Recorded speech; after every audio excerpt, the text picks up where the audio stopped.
messages I got. Where's Andy? Where's Andy? My phone has been blowing up as well. You thought the new college football 25 game was important. Andy Burcham, the voice of the Auburn Tigers. Unfortunately, we told everybody he's coming on, and they demanded. Welcome, Andy. My pleasure, guys. Good to be on with you. Getting ready for what should, I think, be a very exciting 2024 football season coming up, with or without the video game. That's right. I agree. Hey, before we get into anything Auburn, anything college football and media days and whatnot, my top question is, how's Dr. Jan? Dr. Jan as well. She's at a conference right now. We just celebrated our 20th anniversary. Oh, and Dr. Jan is doing very, very well. Thank you for asking. Well, some may say she is the number one Burcham, but who am I? There's no debate about that now. That's incredible. So, last time you were on the show, and thank you again for being so gracious with the time to come on. It was 4 years ago. You were our scenery has changed. Our back was to the river last time we did an interview with you. Yeah. But it's pretty close, and we have Joe Montana back there. That's nice. That's a good jersey. It is. So tell us about the last 4 years has changed, right? You've been quite busy, and every season brings its own challenges. There's no question about it. Yeah, it does. And I think this is going to be a better Auburn football team. I think it will be better offensively across the board than it was a year ago. I think the fact that Peyton Thorne has gone through a year on the Plains plus his first spring practice on the Plains, and there's no question that Auburn has improved his weapons around him. That running back room, of course, except for Brian Battie, is back with Jarquez Hunter, and I think that's going to be a really, really good part of the Auburn offense this season. There's no question that Auburn will be much better from a receiver standpoint, albeit several of these guys are freshmen and as talented as the Cam Colemans and the Perry Thompsons and the Bryce Canes of the world are. They're freshmen, but they're better. Auburn, I think, will be better up front, and almost the entire tight end room is back, and Auburn's kicking game is very, very sound. I think the questions come on the defensive side of the ball, and especially up front in the middle. It's where Auburn lost a lot of its talent, a lot of its depth from the 2023 season. So that, to me, the question mark is defensively up front, depth at linebacker, and the new guys that are being playing in the secondary for Auburn this year. Let's go back to that running back room if we can. I had a question posed. Maybe it was Zach Blackerby from Locked On Auburn. Maybe it was him I was speaking with. But the question was, name a better running back in the SEC than what Auburn brings back, other than Travis Etienne. I don't know that it's not. I think he's maybe the best running back in the Southeastern Conference, and maybe the most underrated running back in the Southeastern Conference. To a certain degree, 2023 was a little bit of a disappointment for Jarquez. Now, I thought at the end of the season he was running the ball very well, but it was a bit of an inconsistent season for Jarquez. I think he is primed for a huge season for Auburn in 2024. And then you add Jeremiah Cobb and Damari Alston to that list.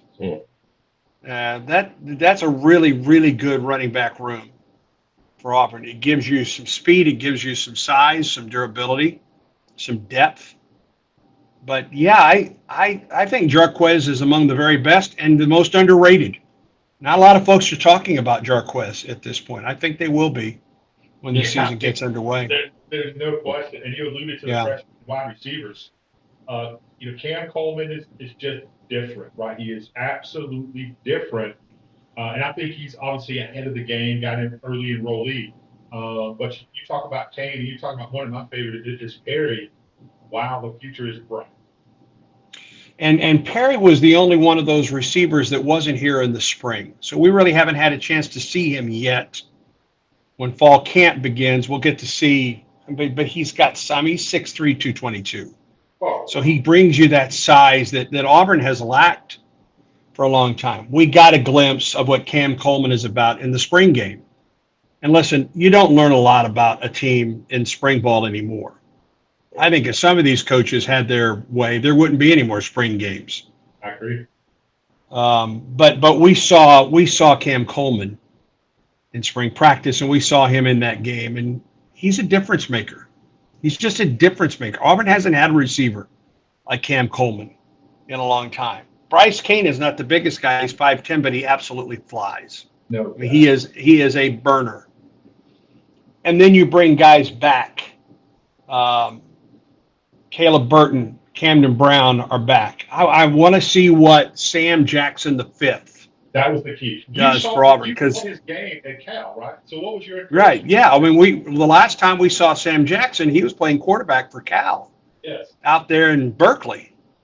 And remember, he and Peyton Thorne were high school teammates together. Exactly right. When Peyton was the quarterback and Sam was a wide receiver. And then when Peyton moved on to Michigan State, Sam became the quarterback at Naperville. And so I want to see what this guy brings. You know, you've got a guy like Robert Lewis, who is a stud at Georgia State.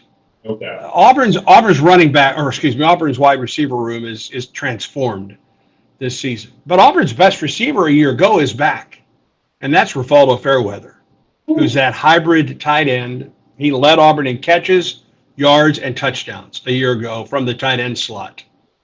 And he is back. And, you know, at 6'4", 252, he gives you a physical receiver, a guy you can throw the jump ball to. He's not the only one, but you know, I mean, speaking of the Cal game, the game-winning touchdown was that jump ball, that fade route, left side of the end zone in what was an Auburn end zone there in Berkeley a year ago. So I look forward to seeing what he does. And this is going to be a fun year for Auburn football. Again, defensively is the big question mark with this team. I'm not saying that there isn't talent there, but it's new guys. Sure. You know, what does Gage Keys do? What does Trill Carter do? Isaiah Rakes. I mean, those are new guys. We know what Kelbrick Falk can do. We know what Jalen McLeod can do. But there's a lot of new faces on that defense that have to start to shine for the Tigers right off the bat. And let me, I know Jeff is kicking me under the table. I can't wait to ask a couple of questions, but I just like to talk a little ball with you since I have you here. From an Auburn offensive standpoint, if you're a defensive coordinator, you have, let's just say, Cam one side, you got Barry on the other, and you got your tight end. You're going to have to bracket somebody, right? You can't bracket both. Right. You look at those matchups, and with the offense that Coach Freeze loves to run in the past, I'm expecting pure excitement. Yeah. I don't want to be a defensive coordinator against that group. Well, and I think this will be more of a Hugh Freeze offense than it was a year ago. And listen, he's talked about it. I mean, he turned the offense over a year ago because he was trying to recruit. And it paid off. I mean, this 2024 class is the best class Auburn's had in quite some time. And I think 2025 will be just as good or even better. But I think we will see more of the Hugh Freeze offense. And I think part of that, guys, is the fact that he has Derek Nix back there as his OC and his running backs coach. And he's been with Derek, you know, a couple of times. Kent Austin now takes over as the quarterback coach, and he was an analyst for Auburn a year ago. And then you've got guys like Marcus Davis, who's turned into one of the bright spots for Auburn as a wide receiver coach and a fabulous recruiter. And then on the other side of the ball, you know, DJ Durkin is a guy that you know has proven on that side of the ball. And Charles Kelly, it seemed like every time Auburn's defensive coordinator job came open in the last 25 years, Charles Kelly's name came up. Part of the fact is that he played for Coach Dye in the 80s at Auburn and was highly successful in his stops at, among others, at Alabama and at Florida State, most recently at Colorado. I think Hugh Freeze is more excited about this coaching staff. I think he feels this coaching staff is on the same page. That wasn't necessarily the case a year ago, and that's no slam to the guys that were on that staff a year ago. But I just think that that Hugh feels that this staff is certainly more on the same page, and especially from an offensive standpoint. Well, we're obviously biased here, since, Sure. Nick's, grew up with his family, Etowah got here, where we're from, so we are a big fan. But I love what Coach Freeze said. I don't remember what interview it was, but he said, one of the things I love about Derek Nix is he does not get tired. He's like me on the recruiting trail. He's a tireless worker. Well, I think this whole staff is, and I think it's paid off. I think Charles Kelly's the same way. The former Auburn Tiger, now back on the Plains. You don't see the guy smile very often. You know what I'm saying?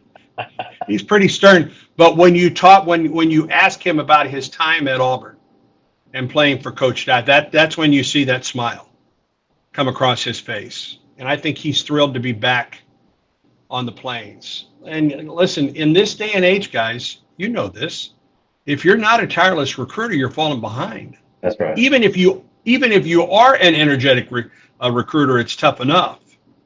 But we all know the stories of what happened a couple years ago and the lack of recruiting that was going on at Auburn, and I think Auburn is still trying to overcome that. Freeze has told us he feels listen, they're going to be better than they were a year ago.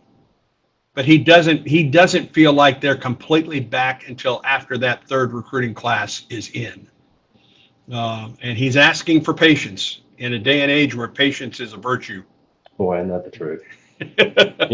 What Jerry and I do, Andy, is we love to get to know the people. And when Jerry reached out to you again, and you were gracious to come on 4 years ago, Jerry loves to talk football. He's very analytical. It's play X's and O's and all those. I want to dive into personal things about you. And you're a broadcaster. We're in media, quote unquote, and we're small podcasts, but we also radio and a little bit of YouTube and those types of things. But we do play-by-play. Jerry does play-by-play. I do color for a local high school here. And one thing that we like to do is to ask other people that are in media, you've come up through the ranks. I mean, you've put in your time. You've worked hard, tirelessly.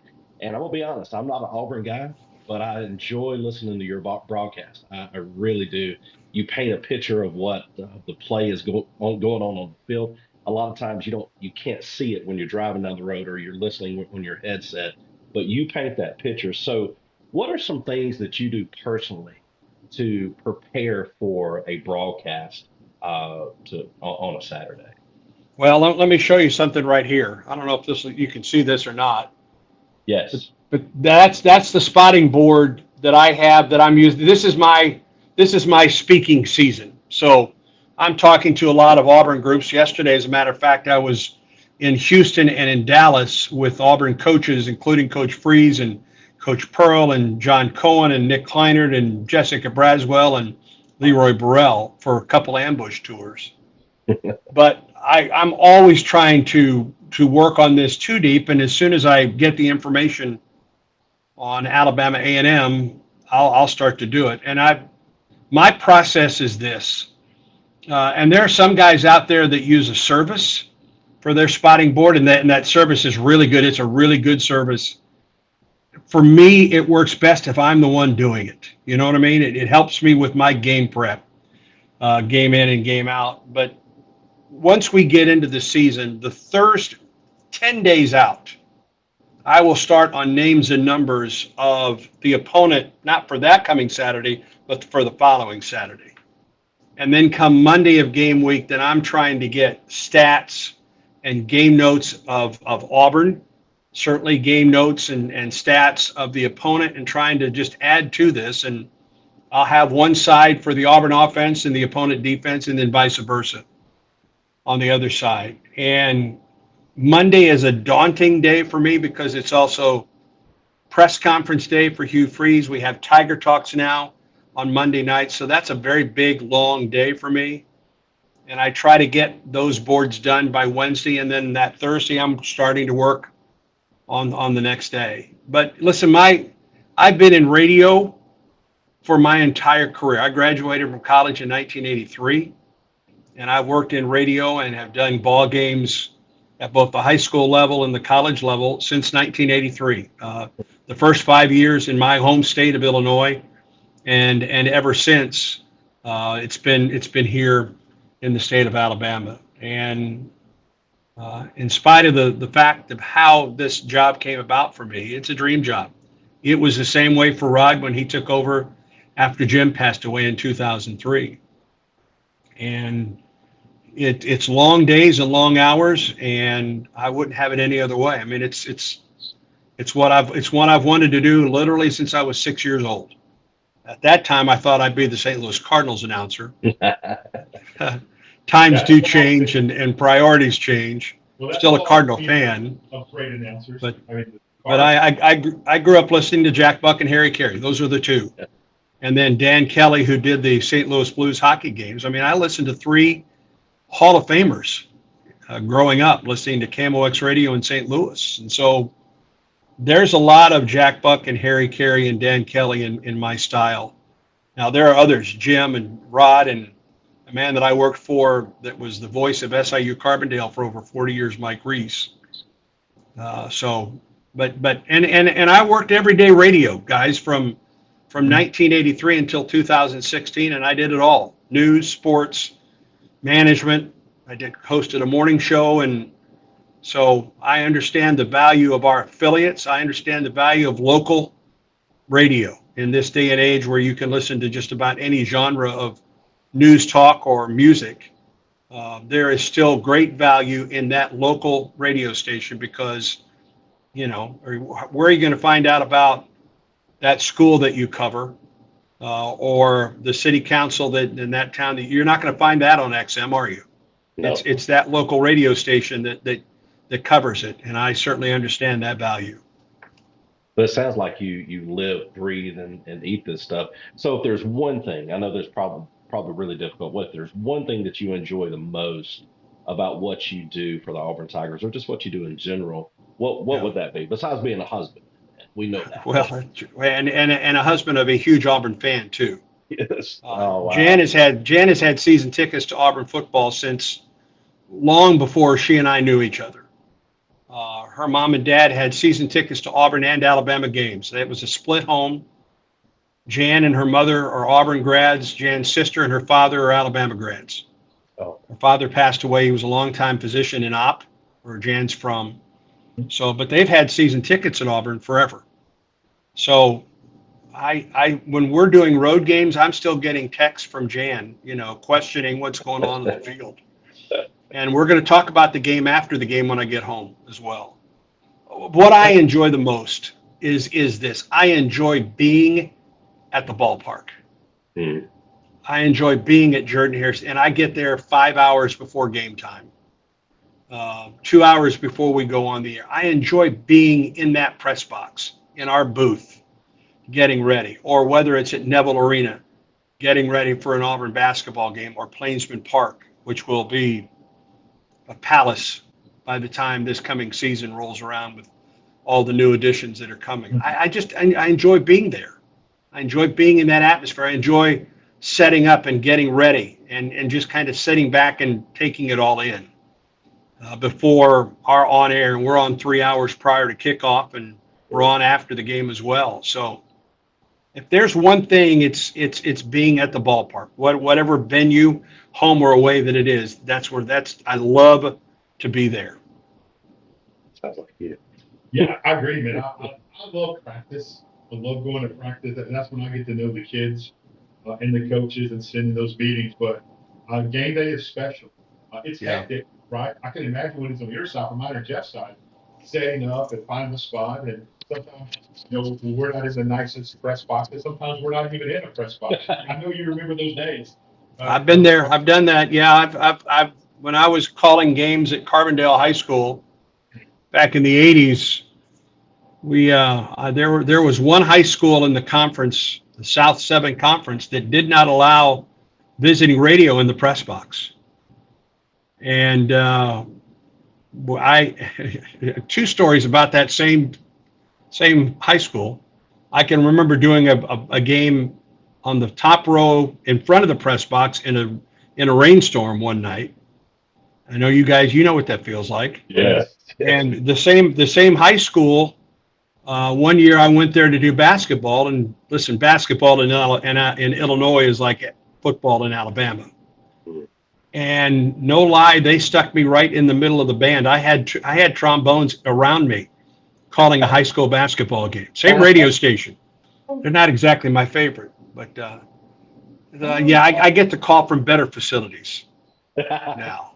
But yeah, I mean, game day for me for football, I get to park pretty close. I enjoy walking through the RV lot, and just talking with folks, and War Eagle, and what's on your menu today for your tailgate, and then getting into the press box and setting up and getting ready, and then our crew gathers over at Neville Arena for a pregame meal, and then we walk over to the east side of the stadium to start our pregame show, Tiger Tailgate Show, on a stage, and it's right across from where the students go in, and there's great energy for that. And then 1 hour or about an hour and a half before the game, Jason and I go in, get ready to the booth, because we've got the final hour in the booth for home games. So it is a long day, but it is a great day.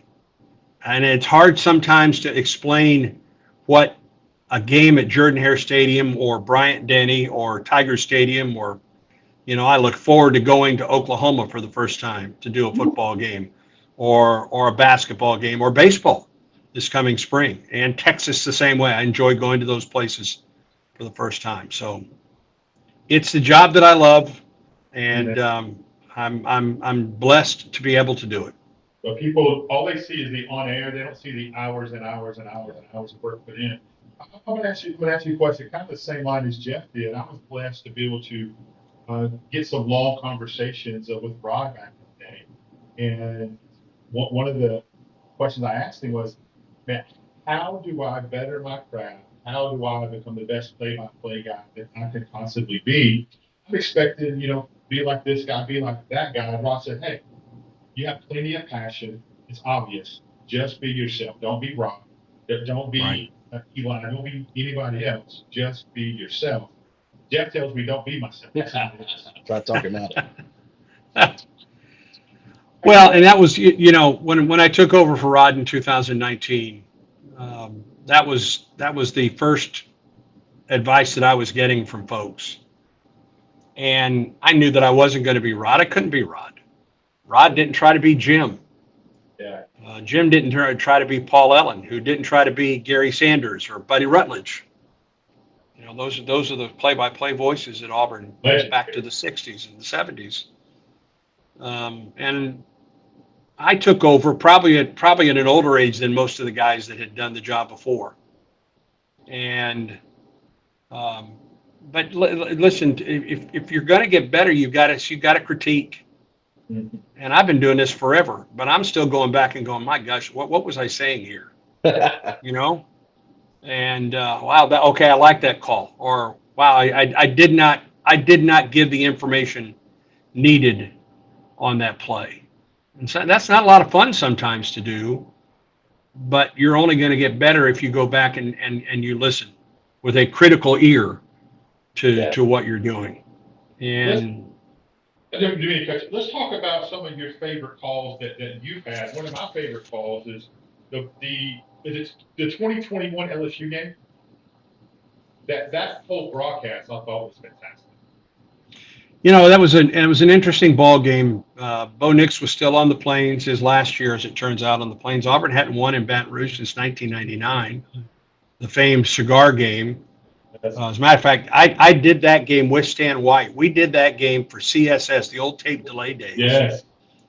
And there was no room in the press box for us.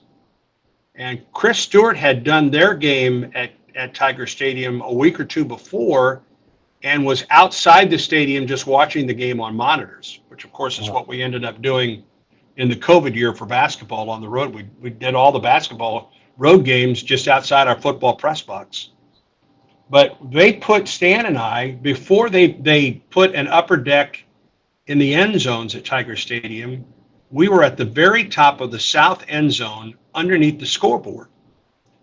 And we had to climb a ladder just to get to the platform.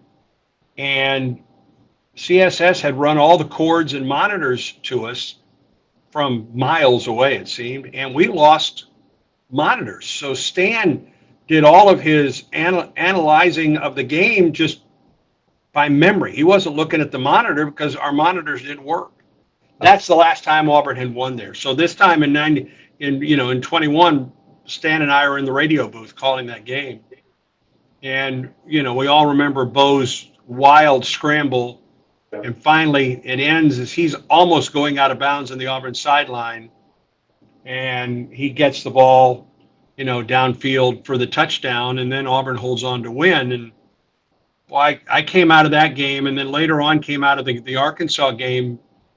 Wow, I'm feeling pretty good about Brian Harson's first year. And then, no, it just fell apart. And then the next year, we all know what happened. So that was a fun game to call just because Auburn hadn't won at LSU in this century. Auburn had its chances many times, including LSU's national championship year against Joe Burrow. Auburn had chances in that game as well as anybody did that year. So that was a fun game to go. My first game as the play-by-play voice was Auburn, Oregon in Arlington. Wow. And the Bo Nix touchdown in his first game as Auburn's quarterback.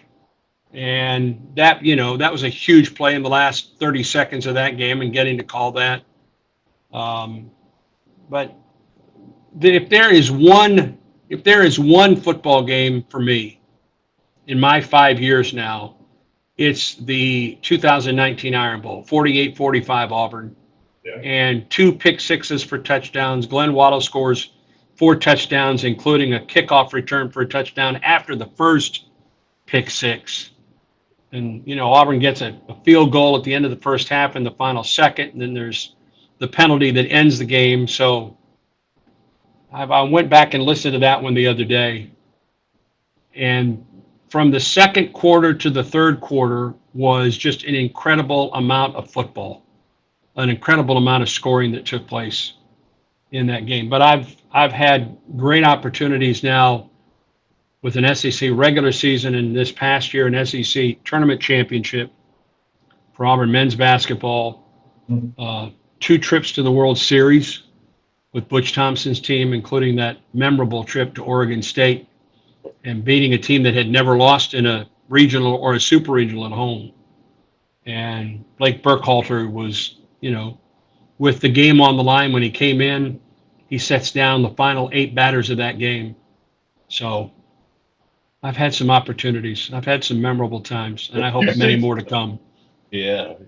So being in the state of Alabama, calling for the 2 big schools, you're at the other big school, as I like to say. But how do you handle criticism?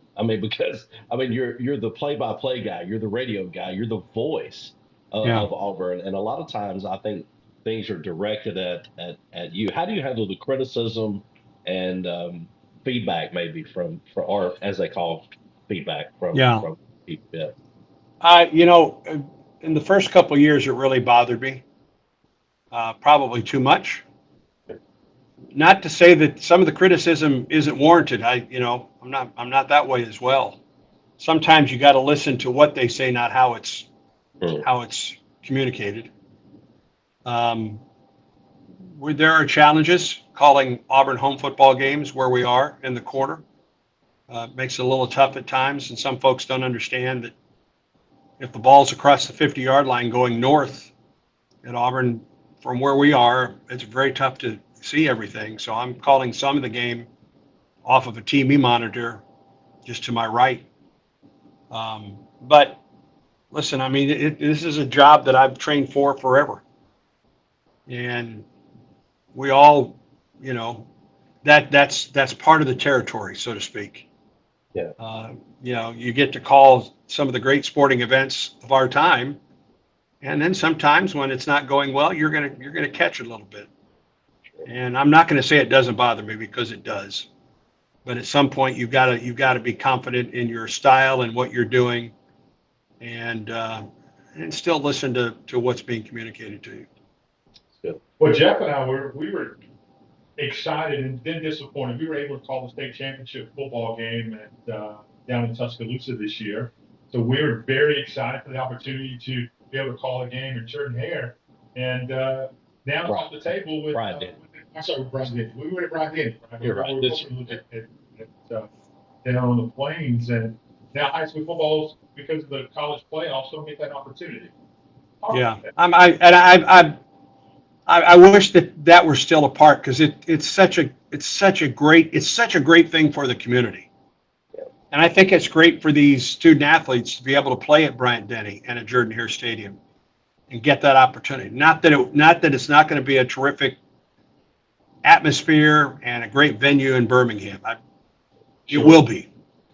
But that was great for the communities of Auburn, Opelika, and Tuscaloosa, because it brought so many folks to town, and the hotel rooms and the restaurants and that type of thing. And both communities did a great job of hosting that event for a number of years. And I regret that it's come to that for these two communities, because it was they did such a very good job of hosting both here at Auburn and in Tuscaloosa as well.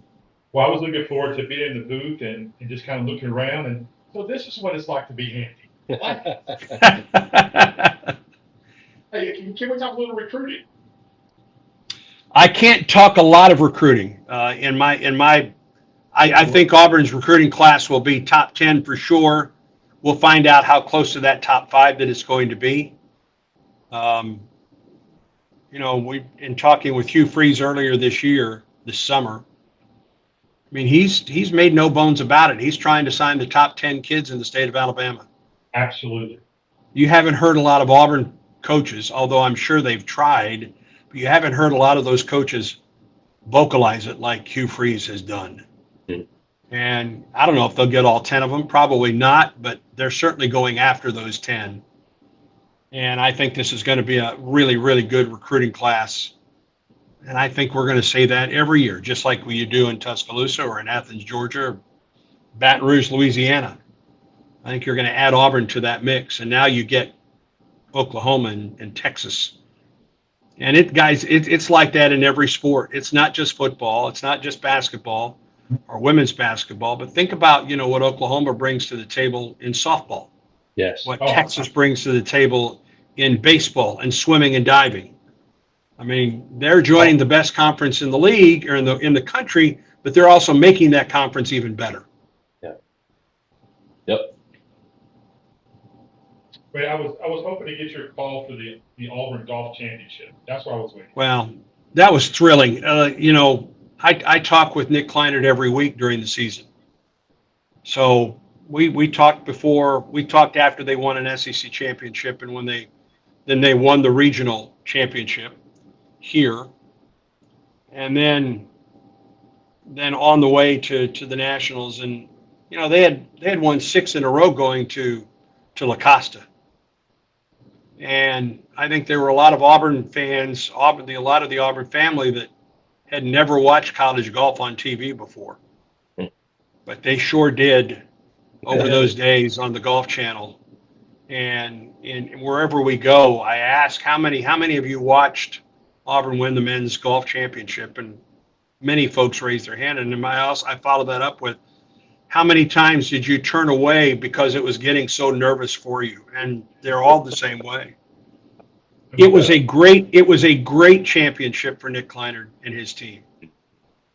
And they've got everybody back but one off of those guys that won the championship. And they returned Jackson Coyven, who was the National Player of the Year as a true freshman, and Auburn brings in the next guy. I mean, they'll have signed the best 2 freshman golfers in the country in back-to-back years. So they're going to be number 1 preseason, and the expectations will be there. How do they handle that after winning a championship? It's going to be interesting to see. But it was thrilling. And listen, when they rolled Toomer's Corner, when they did the official celebration at Toomer's Corner, I got to MC that event. Oh wow! Students were gone at Auburn. It wasn't the 30,000 Auburn students on here. They had thousands. We had thousands of Auburn fans. The Auburn family. They had to close down Toomer's Corner. There were so many folks there for that celebration. And I did a podcast with Nick Kleinert that morning. And he said, Andy, what kind of crowd do you think we're going to have tonight? I think he was a little bit worried. I said, Nick, don't worry. I didn't know for sure. I was trying to reassure him, and turns out the Auburn folks were there, to be sure. Hey, the last thing for me, and just going to wrap this up. We appreciate your time. Two things. So I hear your number one companion is Coke Zero. That's the room. I love Coke Zero. Yes, I do. I do. I am not, neither Jan or myself are coffee drinkers. We have a coffee maker in the house when family comes to town, but we don't drink coffee. So if I'm going to get caffeine in the morning, I had a Coke Zero this morning. That's so yeah. funny. That's the way it is. We have a super fan watching, and he's not a sponsor of this by any means, but he has a local business here, Etowah Used Cars. Dwayne Ball, he's a city councilman in the city of Attala, home of Etowah High School, and he's pulled over on the side of the road watching this. So if you could ever give a big shout out to Dwayne Ball, I'm sure he would appreciate it. Well, Dwayne, glad to have you with us. Be safe driving, young man. But thank you for tuning in today. We certainly appreciate it. The voice of the Auburn Tigers, Andy Burcham. Thank you so much for My being pleasure. so kind and good to us over the years. And hey, we wish you the best and your family the best, and even that Auburn Tiger family. We wish you guys the best this year. Thank you. Oh, hey, one I second. appreciate it. Your buddy Chris Stewart's coming on next week. Oh, yeah. Is he? We can talk Give to him a lot. Just give him a lot of trouble, just because. Absolutely. I tell you what. Here's something that I think some folks find interesting. I have a picture on my desk, right behind me, of myself and Rod and Chris Stewart and David Crane, who's now the voice, longtime voice at UAB. And at this point, Rod was the voice of Auburn, and Chris was at that point doing men's basketball at Alabama, and we were all doing baseball. And we genuinely enjoyed our time together. So we took this picture that we all have on our desk now, and we're friends. We're friends. Now listen, we root for a different team, and in those 60 minutes, we're not pulling for the other guy, but before and after we are. Okay. And so I love Chris Stewart, but I hope you give him a hard time next week anyway. Consider it done. But you have a sheriff's deputy. You want to read this quote or this statement by Jameson Jenkins? Jameson Jenkins said, "If I had $1 for every Coke Zero I had bought Andy, I would be retired." I love that. Well, I wish you could retire. Yeah, man, that's right. Me too. Thank you so much. The voice of the Auburn Tigers, Andy Burcham. Thank you, our friend. We appreciate